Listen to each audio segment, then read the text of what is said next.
What does bipolar mania feel like? Most people think that if depression means you feel really, really bad, mania means you feel really, really great. I've even heard people say somewhat misinformed things like, I wish I was manic all the time. Believe me, you don't. There are some people who report euphoria while manic or may look like that to an outside observer.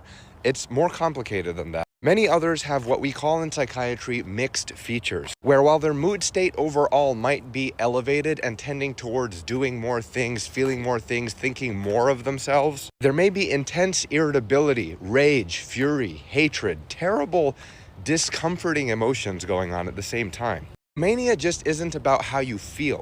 Imagine coming to clarity in a psychiatric hospital and being advised that you've blown your life savings. Being told that you've burned down your apartment or that you've seriously hurt a loved one.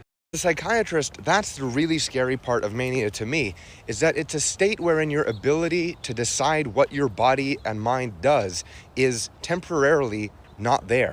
I've seen many cases of patients who went into mania and did things that absolutely destroy their lives.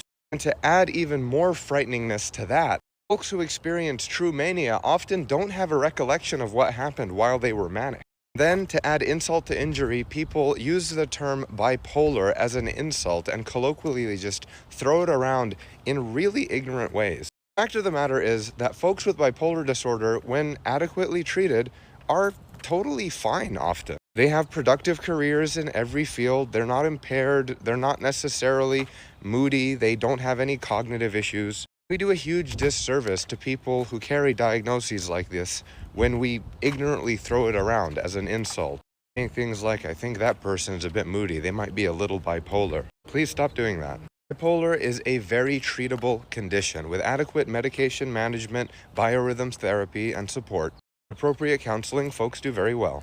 I'm getting a lot of messages of what to do if you have a loved one who you think might be bipolar or having psychotic features. While I don't give medical advice on this channel, just general information, I would say it's a great idea to have a psychiatrist you trust in your corner.